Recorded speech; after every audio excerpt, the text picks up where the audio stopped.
दोस्तों हाजिर हूं एक और वीडियो रिपोर्ट लेके। मसला एसवाईएल का पार्ट वन में हमने बात की थी पंजाब के तीन अलग अलग तत्कालीन मुख्यमंत्रियों दरबारा सिंह, प्रकाश सिंह बादल और ज्ञानी जैल सिंह। अंतरराज्यीय जल विवाद में इनकी जो पोजीशंस रही, किस तरीके से पंजाब राज्य के हितों और इंटरेस्ट्स को कॉम्प्रोमाइज इन नेताओं ने किया। हमने बात अपनी पिछली रिपोर्ट में कैप्टन अमरिंदर सिंह सांसद की भी की थी, जिन्होंने बाद में एक बहुत ही सख्त स्टैंड इन जल संधियों के संदर्भ में लिया। लेकिन आज की इस रिपोर्ट में मैं बात करूंगा 1982 में, जब अप्रैल के महीने में इंदिरा गांधी कपूरी में जाकर एसवाईएल की नींव रखकर आती हैं, उसके बाद क्या कुछ हुआ।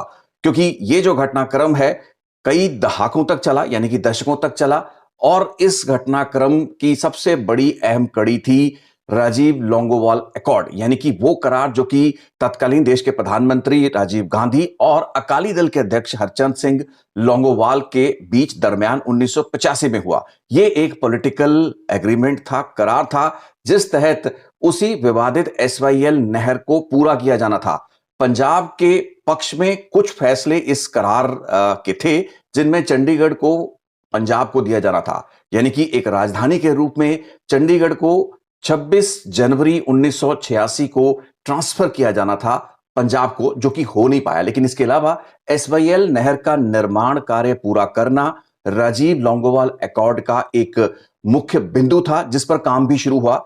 इसके बाद 3 जजों का पैनल बैठा, जिसमें सुप्रीम कोर्ट के जज जस्टिस बालकृष्ण इरानी उसके प्रमुख थे, गुजरात हाईकोर्ट के जज जस्टिस एएच अहमदी और केरल हाईकोर्ट के जज जस्टिस मेनन 2 अन्य सदस्य थे। 3 जजों के इस पैनल को रावी ब्यास ट्रिब्यूनल के नाम से भी जाना गया। इरादी ट्रिब्यूनल का पहला फैसला यानी कि इंटरिम रिपोर्ट 1987 में आई, जिसमें पंजाब का हिस्सा उसके 4.22 एमएएफ से भी घटा दिया गया और हरियाणा के हिस्से के पानी को 3.50 एमएएफ से 3.83 एमएएफ कर दिया गया, मिलियन एकड़ फीट कर दिया गया। यानी कि हरियाणा का शेयर इरादी पैनल ने और बढ़ा दिया। इरादी ट्रिब्यूनल की जो रिपोर्ट थी उसमें हरियाणा का पक्ष एक बार फिर से भारी पड़ा था। यह मामला सुप्रीम कोर्ट में गए बगैर ही एक ट्रिब्यूनल द्वारा एडजुडिकेट कर दिया गया था।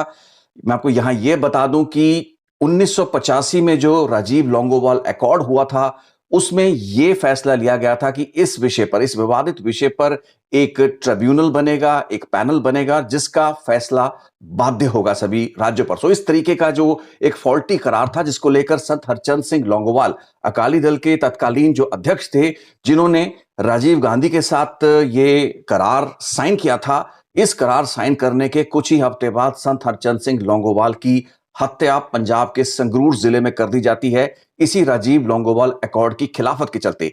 इसके बाद इरादी ट्रिब्यूनल ने अपना काम किया। 1987 में पहले इंटरिम रिपोर्ट, जैसे मैंने बताया, इरादी ट्रिब्यूनल ने दी। इसमें हरियाणा के हिस्से को ज्यादा बताया गया। एक बड़ा लॉजिक और बड़ा कारण जो इरादी ट्रिब्यूनल ने हरियाणा के वाटर शेयर को बढ़ाने का दिया, वो था तकरीबन 1.25 मिलियन एकड़ फीट पानी, जो कि उन्होंने ज्यादा असेस किया।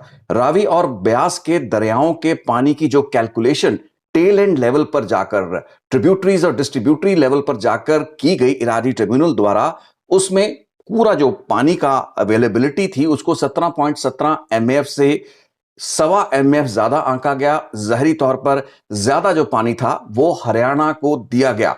इरादी ट्रिब्यूनल की रिपोर्ट के खिलाफ कोई भी सक्रिय राजनीतिक मूवमेंट पंजाब में खड़ी नहीं हो पाई, ना ही सुप्रीम कोर्ट में पंजाब के पक्ष को किसी सरकार ने चुनौती दी। एक बड़ा कारण यह भी था कि बरनाला सिंह सरकार महज 2 साल चली। 1987 से 1992 का जो समय था, पीरियड था पंजाब में, वो राष्ट्रपति या गवर्नर राज था। प्रेसिडेंट गवर्नर्स रूल उस वक्त पंजाब में लागू रहा, तो कोई चुनी हुई सरकार नहीं थी। 1992 से 1997 तक पंजाब में कांग्रेस की सरकार रही। बेअंत सिंह उसके मुख्यमंत्री थे। 92 से 95, जिस साल बेअंत सिंह को आत्मघाती हमले में कत्ल किया गया, उन 3 सालों में पंजाब में आतंकवाद के खिलाफ, अलगाववाद के खिलाफ एक सक्रिय लड़ाई रही। अंतरराज्यीय जल विवादों को सुप्रीम कोर्ट में चुनौती देने का ख्याल किसी भी नेता के मन में उन सालों में भी नहीं आया। इसके बाद 2 और मुख्यमंत्री बदले।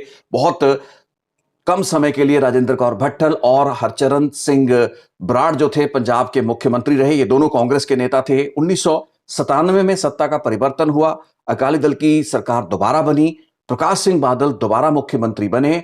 1981 दिसंबर 1981 में जो समझौता 3 राज्यों के मुख्यमंत्रियों का इंदिरा गांधी ने करवाया था, जिसके तहत सुप्रीम कोर्ट से पंजाब को अपना मुकदमा वापस लेना था, जल संधियों के संदर्भ में जो मुकदमा पंजाब ने 1979 में दायर किया था, प्रकाश सिंह बादल की ही सरकार में वो केस सूट जो था सुप्रीम कोर्ट में डाला गया था।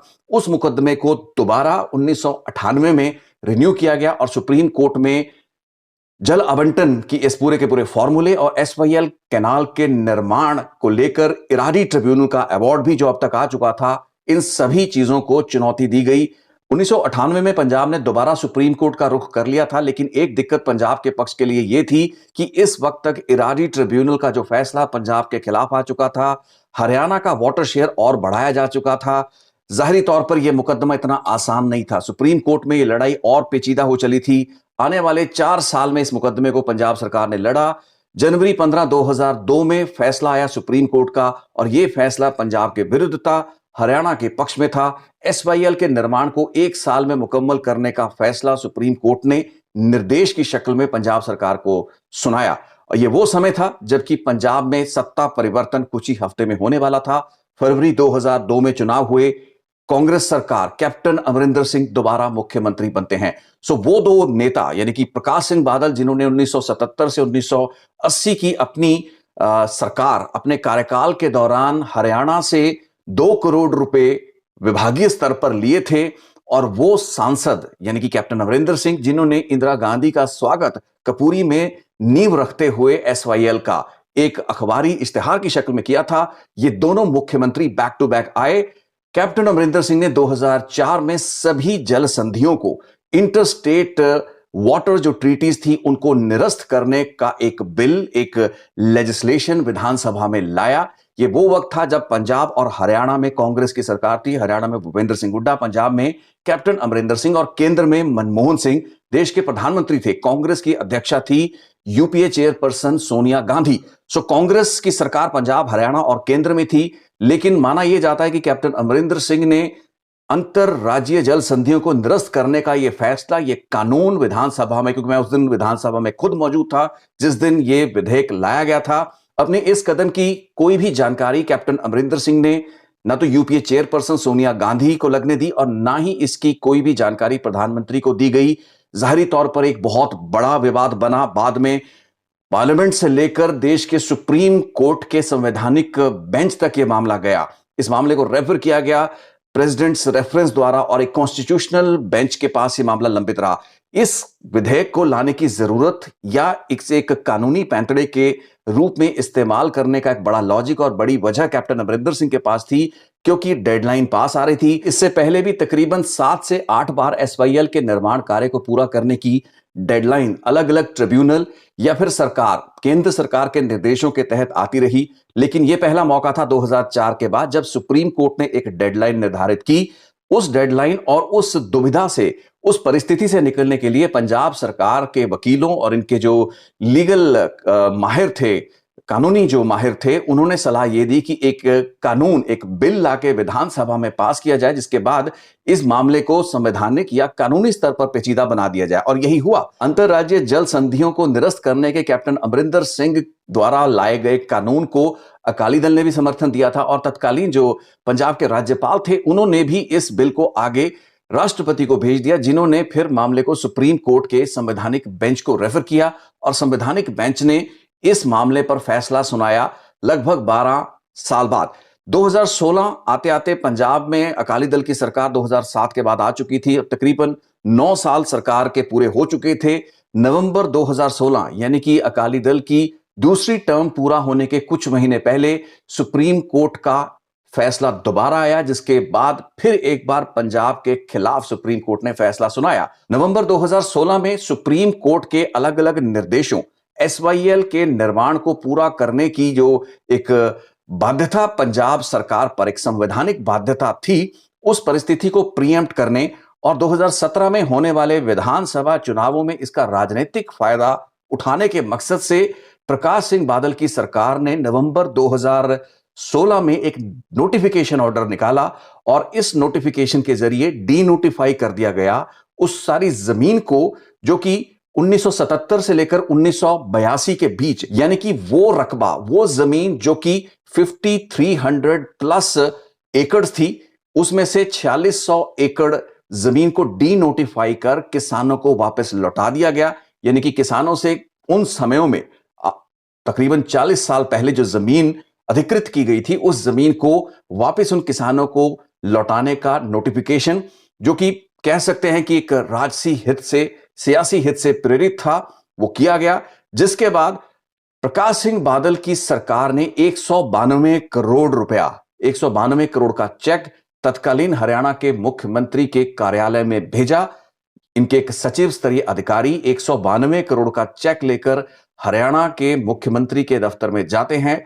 वो 2 करोड़ या वो 1 करोड़ जो कि एडवांस पेमेंट की शक्ल में ज्ञानी जैल सिंह ने 1976 में लिया, 1977 के बाद अकाली दल की सरकार के वक्त 2 करोड़ की एक पेमेंट आई। 3 करोड़ की उस राशि जो कि पंजाब ने इन नेताओं की दूरदर्शिता की कमी कह लें, इन लोगों की समझ की कमी कह लें, या उस वक्त इनकी एब्सेंस ऑफ माइंड कह लें, या फिर इसके पीछे कोई राजनीतिक मुफाद कह लें, जिन कारणों से इन लोगों ने कुछ करोड़ रुपए हरियाणा से लिए थे, 40 साल बाद 2016 में, 1976 2016, 40 साल बाद 192 करोड़ रुपया वापस करने की पेशकश एक चेक की शक्ल में प्रकाश सिंह बादल की सरकार के वक्त की गई। लेकिन इस अमाउंट को, इस धनराशि को, इस चेक को हरियाणा ने एक्सेप्ट नहीं किया। इसके बाद मामला फिर से सुप्रीम कोर्ट में लटकता रहा। पिछले कुछ महीनों के दौरान बहुत कोशिशें हुई, क्योंकि इस वक्त एक ऐसी परिस्थिति रही जबकि पंजाब की सरकार के साथ हरियाणा की सरकार को एक टेबल पर बैठा के आपस में सचिव स्तरीय बातचीत करने के प्रयास रहे। मुख्यमंत्रियों की भी आपस में बात करवाने की कोशिश केंद्र सरकार करती रही मध्यस्थता के रूप में। सुप्रीम कोर्ट ने यह कहा था कि पंजाब और हरियाणा सरकार, केंद्र सरकार मिलके इस पूरे के पूरे मसले का एक हल निकाले। सुप्रीम कोर्ट इस चीज को भली भांति जानता है कि ऐसे मामलों के हल अदालती फैसलों से नहीं हो सकते। ये बहुत ही सेंसिटिव राजनीतिक विषय भी हैं, यहां के लोगों की भावनाओं से जुड़े हुए विषय भी हैं, और अगर इनके राजनीतिक हल ही तलाशे जाएं तो ही मुनासिब है। यही कारण था कि सुप्रीम कोर्ट के फैसले, इरादी ट्रिब्यूनल के फैसले, सुप्रीम कोर्ट के 2004-2016 के फैसलों के बावजूद सुप्रीम कोर्ट ने यह निर्देश केंद्र सरकार को दिया कि आपस में आप दोनों राज्यों के नेताओं को बैठाइए, इनकी बातचीत करवाइए और एक हल तलाशिए। लेकिन इस चीज के बावजूद एक जो स्टिफ पोस्चरिंग पंजाब गवर्नमेंट के लेवल पे रही, क्योंकि इस वक्त तक पंजाब में भगवंत मान की सरकार यानी कि आम आदमी पार्टी की सरकार आ चुकी है और वन अपमैनशिप का खेल चल रहा है। विरोधी पार्टियां इस फिराक में और इस ताक में है कि कोई गलती भगवंत मान सरकार करे जिसके बाद की इस सरकार को राजनीतिक स्तर पर टारगेट किया जाए। यही मकसद राजनीतिक पार्टियों का रहा है। और पंजाब की जल वितरण से संबंधित जो भी दुविधा, जो भी संकट और पंजाब की जो भी ट्रेजेडी रही है, पंजाब का यह बड़ा दुखांत रहा है कि यहां की राजनीतिक पार्टियों ने एसवाईएल के विवादित विषय,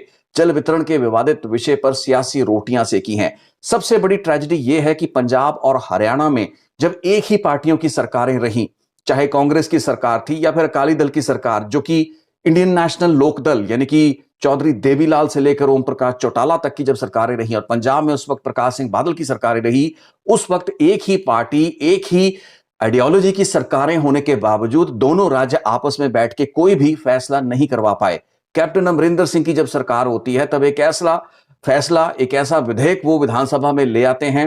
हालांकि ऐसा माना जा सकता है कि कैप्टन अमरिंदर सिंह और प्रकाश सिंह बादल ने 2004 और 2016 में जो कानूनी पैंतड़े अपनाए, चाहे तो वो अंतरराज्यीय जल संधियों को निरस्त करने का वो कानून था जो कि कैप्टन अमरिंदर सिंह लाए, बाद में सुप्रीम कोर्ट ने उसको गलत करार दिया, और या फिर जमीनों की जो डीनोटिफिकेशन 2016 में प्रकाश सिंह बादल ने की, ये वो भरपाई थी जो कि अपनी की गई गलतियों के लिए इन नेताओं ने की हो सकती है। लेकिन इसके साथ ही ये समय की नजाकत भी थी, और जो भी राजनीतिक हालात रहे इन राज्यों के उन दौर और उन समयों में, उसके मुताबिक लिए गए फैसले भी थे।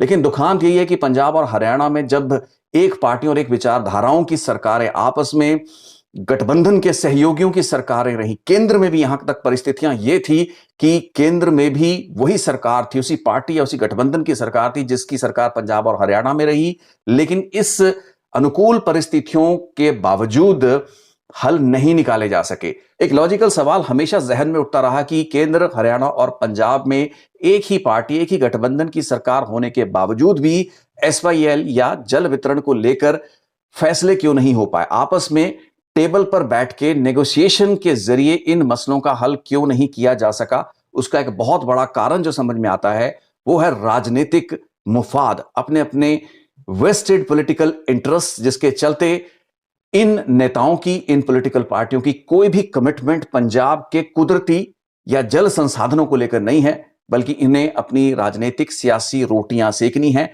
जो आज की तारीख में भी ये सेक रहे हैं। अगली रिपोर्ट में मैं जिक्र करूंगा जो इस वक्त की पंजाब की मौजूदा परिस्थिति है, जो कुछ हो रहा है, एक बहुत बड़ा कॉमेडी ऑफ एरर्स नहीं मैं इसको बोलूंगा, मैं इसे ट्रेजेडी ऑफ एरर्स बोलूंगा, जो कि पंजाब में राजनीतिक स्तर पर एसवाईएल और जल वितरण के संदर्भ में जो भी परिस्थिति है उसके मुतल्लक हो रही है। लेकिन जाते जाते एक और नुक्ता मैं आपसे जरूर साझा करना चाहूंगा। नवंबर 2016 में जब डी नोटिफाई कर दिया जाता है उन जमीनों को जो कि अधिकृत की गई थी इस एसवाईएल नहर के निर्माण के लिए, जमीनों को किसानों को लौटा दिया जाता है। उसके बाद के तकरीबन 6-7 सालों में वही जो एसवाईएल नहर का बेड था उसमें से गैर कानूनी माइनिंग जो है वो धड़ल्ले पर होती रही है। सो आप मान के चलिए कि अकाली दल के समय में भी रेते की माइनिंग के इल्जाम इन पर लगते रहे, उसके बाद कांग्रेस की सरकारें और आज आम आदमी पार्टी की सरकार है। इन तीनों अलग अलग पार्टियों की सरकारें पिछले 6-7 साल में बदली हैं, लेकिन इन सभी सालों में नाजायज जो माइनिंग है पंजाब में होती रही है। और ये मैं बात इसलिए पॉइंट आउट कर रहा हूं कि एसवाईएल का वो जो पूरा का पूरा स्ट्रेच है नहर का, जिनकी जमीनें डीनोटिफाई कर किसानों को वापस लौटाई गई, जो कि खेती लायक नहीं रही थी, उनको दोबारा भरकर उन पे खेती करना एक बहुत ही महंगी प्रोपोजिशन थी। कॉम्प्लिकेट तो उस पूरी की पूरी स्थिति ने इस मामले को कर ही दिया है एसवाईएल के बेड पर, वो जिसका सर्वे अब सुप्रीम कोर्ट ने कहा है कि सर्वे किया जाए, तो वो परिस्थिति तो काफी ज्यादा कॉम्प्लेक्स हो चुकी है। लेकिन आप ये मान के चलिए कि उस बेड में से भी पंजाब का जो सैंड माइनिंग माफिया है वो नाजायज माइनिंग करता रहा है, और सरकारों ने इस पूरी की पूरी लूट को, कुदरती संसाधनों की मैं लूट इसे कहता हूं, उसको अपनी आंखों से देखा है। वो पार्टियां, वो राजनेता जो कि पंजाब में दम भरते हैं और दावा करते हैं कि हम पंजाब के जल संसाधनों को पंजाब के लिए बचाना चाहते हैं। आप हरियाणा में एक बूंद पानी जाने नहीं देना चाहते, दक्षिणी हरियाणा में वहां के लोगों के लिए आपको पानी जाए तो चुभता है, लेकिन अपनी राज्य में उसी नहर जिसको आपने डीनोटिफाई किया है वहां से आप नाजायज रेता निकाल रहे हैं, नाजायज माइनिंग कर रहे हैं। कुदरत की वो जो लूट हो रही है और जो कि हमारे पूरे पर्यावरण के बैलेंस को बिगाड़ने वाली है, एक बड़े स्तर पर वो जो सैंड माइनिंग माफिया आज भी ऑपरेट कर रहा है, उसकी जवाबदेही किसकी है? सो आप एक तरफ बड़ी बड़ी पॉलिटिकल बातें करते हैं, पोस्टरिंग ये दिखाते हैं कि जी हम लोग तो पंजाब के जल संसाधनों के प्रति बहुत वफादार है, और यहां पर आपकी सरकार है, मैं अकाली दल की सरकार की बात करूंगा, मैं कैप्टन अमरिंदर सिंह की सरकार की बात करूंगा, मैं राज भगवंत मान की सरकार की बात करता हूं। इन लोगों ने कुदरती संसाधनों की लूट को धड़ल्ले से होने दिया है, और जो सैंड माइनिंग हुई है, एसवाईएल नहर का पूरा स्ट्रेच जो कि इस वक्त माइनिंग माफिया के टारगेट पे रहा है। यहां से बहुत ऐसी रिपोर्ट्स आई हैं कि माइनिंग माफिया इन एरियाज में सक्रिय हुआ है क्योंकि किसान यहां खेतीबाड़ी नहीं कर पाए हैं। अपने आप में एक टेलिंग एग्जाम्पल है कि हमारी कहनी और हमारी करनी में कितना फर्क है, कथनी और हमारी करनी में कितना फर्क है। राजनीतिक नेताओं के इस राजनीतिक दोगलेपन को आज की परिस्थिति में, जो आज के हमारे ये नेता हैं, मैं इनको छिछोरे नेता बोलता हूं, sorry to use this word, लेकिन अगली मैं रिपोर्ट में इनके बारे में बात करूंगा, क्योंकि इन दो रिपोर्ट के संदर्भ में मुझे नहीं लगा कि मैं इन नेताओं की पॉलिटिकल, मैं से बैंकरप्सी कहूंगा, दिवालियापन कहूंगा, पॉलिटिकल सोच का, उसकी बात करूं। सो अगली रिपोर्ट मेरी तीसरी रिपोर्ट होगी, आज की जो राजनीति पंजाब में हो रही है, वन अपमैनशिप की राजनीति। और भगवंत मान साहब, शेक्सपियर ने कहा था the world is a stage and we all are actors. Bhagwant Mann ji ने टैगोर थिएटर बुक करवा लिया। अगली रिपोर्ट इस पर होगी।